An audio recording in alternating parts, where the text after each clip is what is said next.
decisiones, pero ese no fue el caso.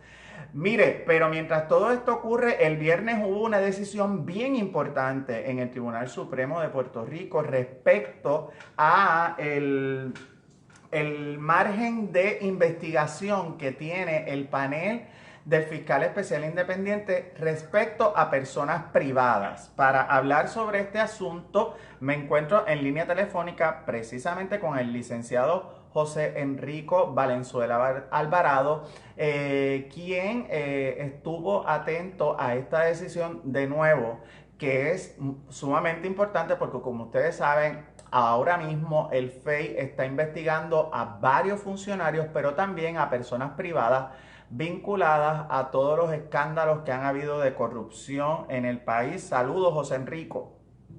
Saludos, muy buenos días Manuel Ernesto, buenos días a toda la audiencia que nos sintoniza a través de Facebook Live y la 1140M. Antes de entrar directamente con el tema de la decisión del Supremo sobre el FEI, que una reacción tuya a todo este desastre robusto de primarias que hubo ayer.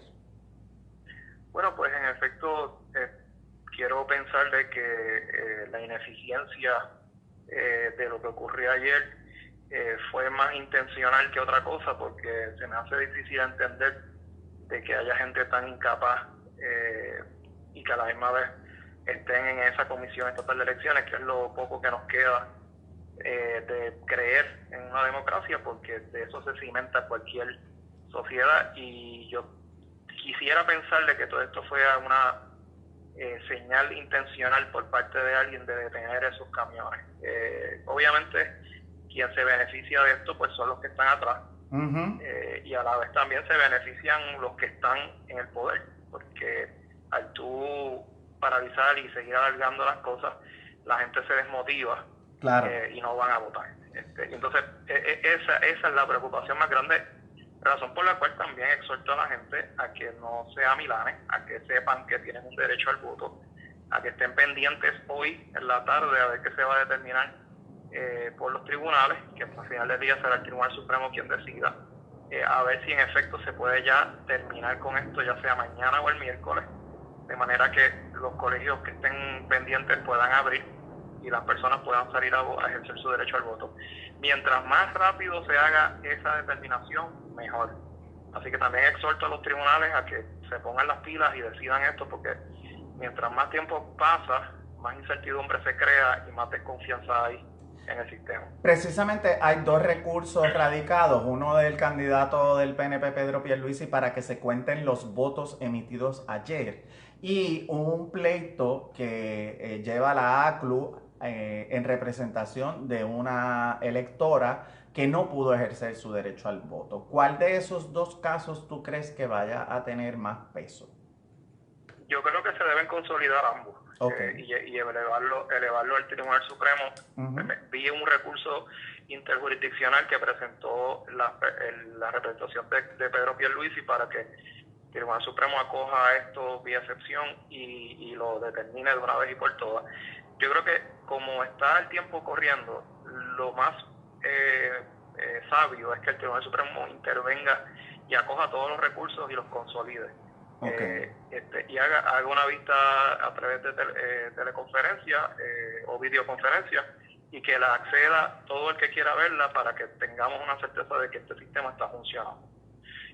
Y yo creo que eso es lo que debe ocurrir. La decisión que vaya a haber al final del día por parte del tribunal, me parece que sí, el licenciado Pedro Pierluisi tiene razón en que se deben ilustrar los resultados como se hacen la noche de las elecciones, que todos sabemos que van entrando y se reportan. O sea, yo no veo cuál sea el inconveniente con eso, más aún cuando son máquinas las que están contabilizando, y los votos añadidos a mano, los que tengan controversia, son los que se cuentan al final. O sea que no veo cuál es el inconveniente en saber quién está al frente. Más me preocupa el hecho de que no se sepa, y de momento entonces aparezcan sorpresas, y eso es lo que no queremos.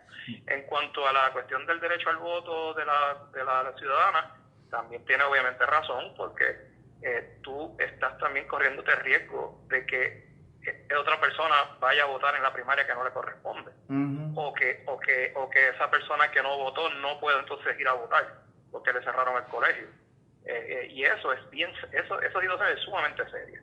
Claro, el Tribunal Supremo debe acceder a esto. Claro, y otra preocupación es, por ejemplo, la gente que se cansó en la fila de los colegios que sí abrieron y se fueron. O sea, si esos colegios no vuelven a abrir, a esa gente se le privó su derecho al sufragio. Sí, para darte un ejemplo, a mi señora madre fue a votar temprano, le dieron un turno, que era un papel hecho a mano, que eso lo puede hacer cualquier persona. Le dijo, regrese a las 4. Cuando regresó a las 4, ahí cerraron el colegio. Y estuvo como hasta las 5:30, 6, casi 1 hora y media esperando que finalmente pudiera votar. Y te estoy hablando de una persona de 60 y pico de años. Imagínate una persona que tenga 80, 90. Claro. O sea, no, es imposible. Sí, ciertamente es un día bien triste. El día de ayer fue un día muy triste para la democracia puertorriqueña cuando no se pudo completar la votación en estas primarias, un evento donde no acude el universo de electores que es más de 2 millones de personas. O sea, estamos hablando que Imagínate, sí, con una cantidad ínfima de personas, este desastre robusto que hubo ayer, no me quiero imaginar cuando vayan los 2 millones de personas. Pero entonces, José Enrico, entrando a la decisión del Supremo, que establece que el FEI sí puede investigar a personas privadas. Cuéntame cómo surge la decisión y hasta dónde entonces el FEI puede investigar a personas privadas que hayan participado en esquemas de corrupción. Mira, la decisión es bien importante y hay que poner mucha atención a esta determinación porque va a abrir la puerta para otras investigaciones que están en curso. Me explico. En esta situación se le imputó al licenciado Muñoz Noya de haber participado en común acuerdo de unos supuestos actos de corrupción con el que era presidente de la Cámara en la época del cuatrienio de Alejandro García Padilla. Con Jaime Perello. Se planteó por parte de la defensa de que como él es una persona privada no había jurisdicción original, es decir, el FEI no puede investigar ni acusar a un privado, sino que lo puede hacer el Departamento de Justicia por conducto de la División de Integridad Pública. Ese es el argumento de parte de la defensa, el cual fue acogido por el Tribunal de Apelaciones. Cuando llega al Supremo, el Supremo dice no, aquí hay una enmienda del año 2011 donde se enmienda la ley del FEI y se permite por parte del FEI consolidar esas investigaciones y llevar un solo caso en vez de tener al Departamento de Justicia por un lado y a su vez al FEI. Siempre y cuando haya una conexión en común acuerdo por parte de ese privado con el funcionario público. ¿Okay?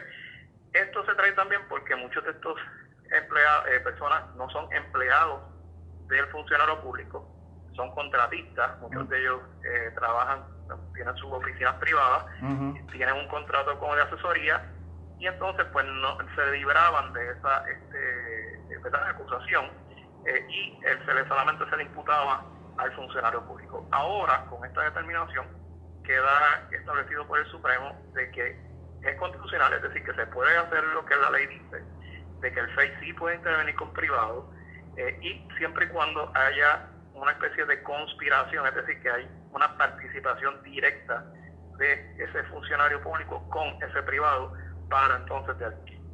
Eso básicamente es lo que la determinación concluye. Y el caso es el de Jaime Perello. En ese entonces se le imputaba por lo que tenía que ver con el presidente de la Cámara de aquel entonces, que después creo que le dieron unas multas y se archivó el caso que tenía pendiente a nivel del FEI. Aquí obviamente hay que tener mucho cuidado con esta determinación porque abre unas puertas bien importantes con lo que son los inversionistas políticos. O sea, lo que quiero decir con esto es si se sabe llevar bien a cabo las investigaciones por parte del FEI para atacar la corrupción a nivel ya no tan solo de funcionarios públicos, sino de personas privadas que compran candidatos básicamente para que hagan legislación a su favor y todo lo demás, a través del dinero de campañas políticas, pues me parece que va a ser bien importante y hay que tener mucho ojo con cómo el FEI va a interpretar esta determinación y cómo va a acusar si es que lo va a hacer. Y en este caso específico, Muñoz Moya, ¿fue acusado o no fue acusado? Sí, él fue acusado originalmente junto con otro funcionario.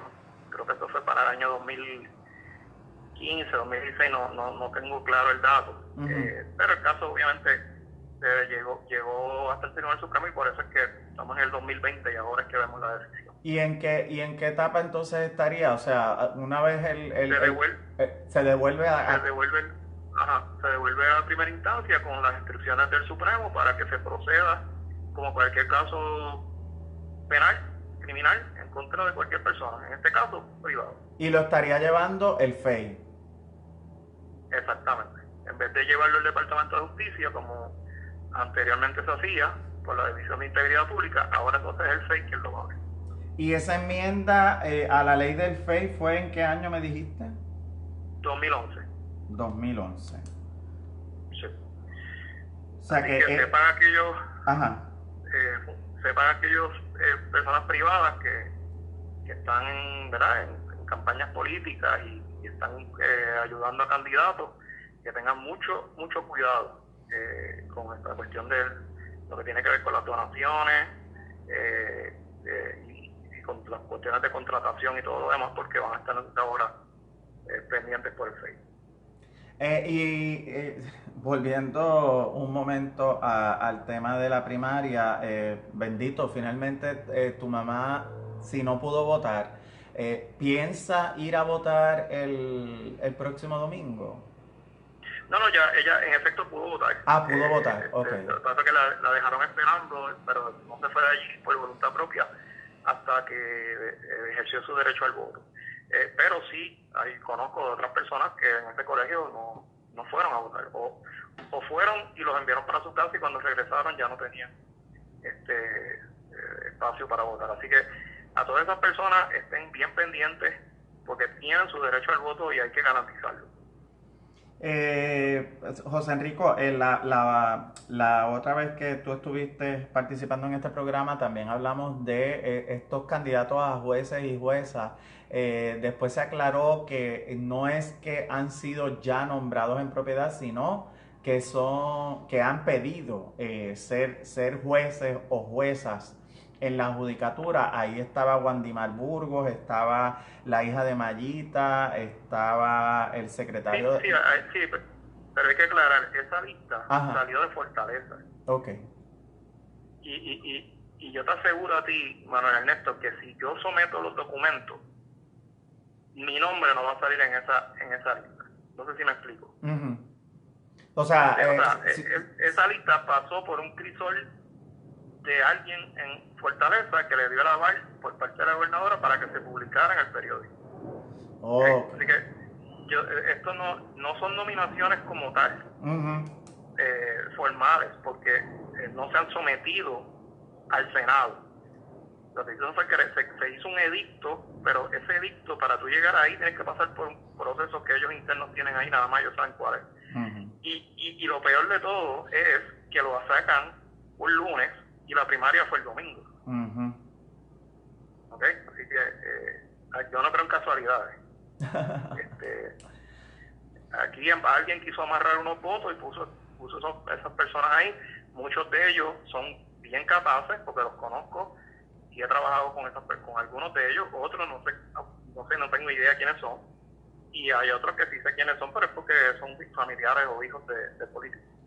Y ya para entonces ir concluyendo, ¿a ti te parece que este desastre robusto de las primarias fue por diseño, fue intencional y no algo accidental? Yo no tengo duda alguna. Y usted, mire, analice. Vaya a las entrevistas del presidente de la Comisión Estatal de Elecciones, que básicamente no habló durante todo el día y le dio una exclusiva al compañero Fonseca. Estuvo una hora entrevistándolo y todas las contestaciones que daba eran totalmente contradictorias y evasivas. O sea, una persona que es abogado y que no tiene mucha experiencia, pero no es cualquier persona, no es una persona incapacitada, que es lo que quiero decir. Así que a mí de verdad que no me hace nada de sentido lo que ocurrió ayer, y tengo la corazonada de que en efecto eso fue intencional, de tener esos camiones por las razones que nada más ellos saben. Claro, si desaparecieron furgones en la Comisión Estatal de Elecciones, imagínense qué pueden hacer. Desaparecieron todos los suministros, más de 11 camiones con suministros para el huracán María. Y eso todo bajo la operación de Unidos por Puerto Rico, Norma Burgos como comisionada electoral del PNP y Beatriz Rosselló en la Fortaleza a cargo de Unidos por Puerto Rico. Sí, la verdad es que si eso ocurrió, puede ocurrir cualquier cosa. Así es, lamentablemente. Bueno, gracias José Enrico por compartir con el público Gracias. de Crudo y Sin Editar con Manuel Ernesto. Como escucharon, el FEI ahora puede